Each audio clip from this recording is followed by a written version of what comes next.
Thank you, thank you. I promise I'm not as vain as the picture likes to show. Anywho, thank you again. My name is Jonathan Marr. A little quick intro about myself. Oh, it's not working. There we go. All right, a little quick intro about myself. I was born in Tennessee. I was raised in South Florida, as I previously mentioned. I have my undergrad from Florida Atlantic University in biological sciences and political science. And I'm currently a master's candidate at NYU, getting my master's in global security, conflict, and cybercrime. And I've worked at Amazon for about 2 years. And just a brief disclaimer, my views do not represent Amazon. Let's talk about my first job. My first job, I worked for a company that was an ocean cleanup. It originally was about ocean cleanup and services and trying to provide a better, cleaner world. And being from Florida, we're very beach-oriented. So to assimilate with that culture and to be more accepting, and as a freshman in that era, I decided to, I wanted to go full force. I believed in this company so much. It was my passion at the time. I wanted to do something to make the world a better place. And as a freshman, you're very impressionable. And being that I was their first employee, my first job and my first goal was to be,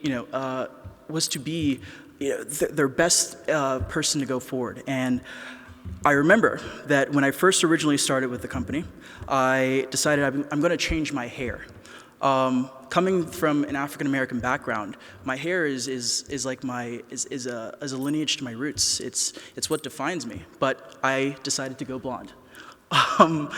That wasn't a smart choice. I still have the scars to prove it. I don't recommend it either.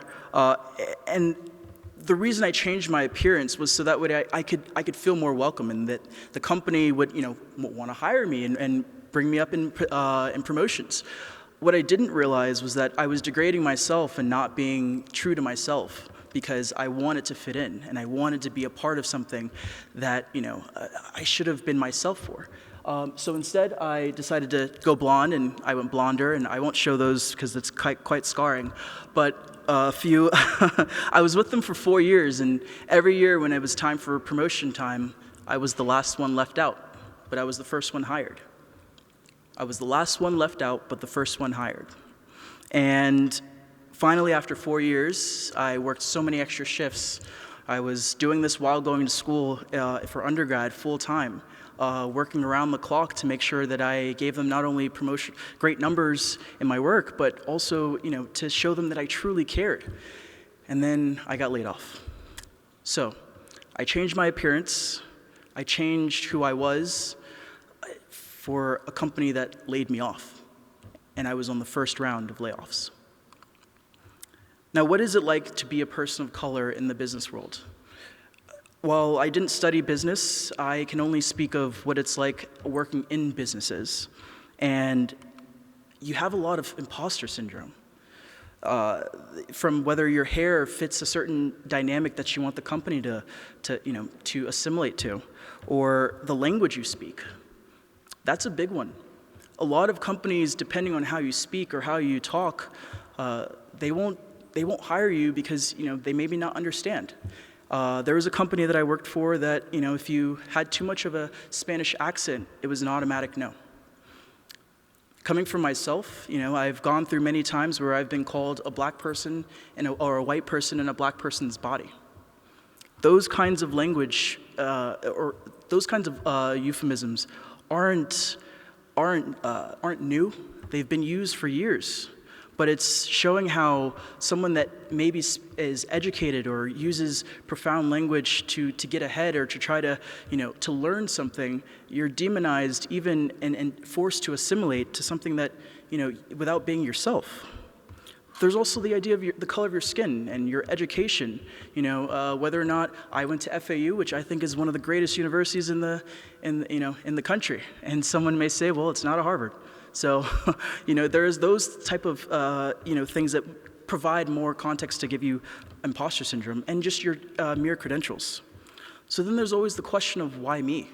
And why do I deserve to be in this? I recently had my one-on-one with my boss, and I still have those questions. Why me? And I have to look inside and understand the reason it is me is because I'm a first-generation black student. I'm a first-generation college graduate with a master's and a bachelor's.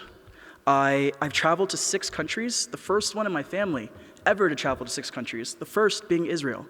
So I've done internships with government, and I've managed teams of over 200 people.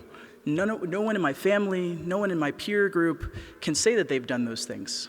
And while they're not super grandiose gestures, they're not running for Congress, they're not curing world hunger, they're things that I'm proud of because I worked hard for those things. And so that's where I diminish the imposter syndrome. And in the business world, a lot of times companies and people will try to diminish your value and diminish the things you bring forward to try to bring you down to their level. But why is it important to you? I'm not going to say it's easy. It's not. And a lot of times it is very complicated to try to navigate. And society will make it even harder. There is going to be days where you're going to be faced with so many different challenges, and you'll find that you're way more prepared to take them on than you realize. But one of the biggest tokens, I was competing in the Model United Nations, and a professor from the American University told me, and it's the one thing that stuck with me since then, I am my ancestors' wildest dreams. That alone, I am my ancestors' wildest dreams. Last year, my great-grandmother was 98 years old. She has lived through Pearl Harbor, World War II, Cold War, so many different eras in American history, where she couldn't even get an education when she first moved to South Florida. And at her funeral, I said the same thing. I am her wildest dream. She was a bus driver, she was a janitor, she was a teacher, but I am still her wildest dream. And so as she laid to rest, I got to recite those same words, feeling proud that, in the capacity that I'm in, it may not be big, but it's big to me because it's a step forward in the direction that many people don't get to take. And so it's in moments like that where I think, while there are so many stigmas in everyday society about race and how we integrate with people and how you navigate, but the confidence that you have with yourself, that's the most important thing.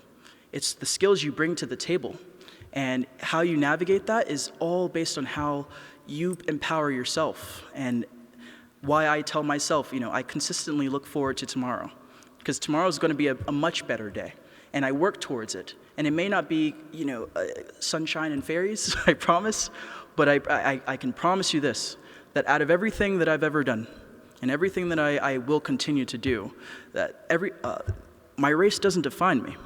And in the business world, I'll consistently not use it as a definition, but I'll use it as a point of why I bring more to the table. I am a black man, but there's so much more that comes with it. And there's so much more that I have behind me. And so with that, I thank you guys so much again for having me, and I appreciate it. Thank you.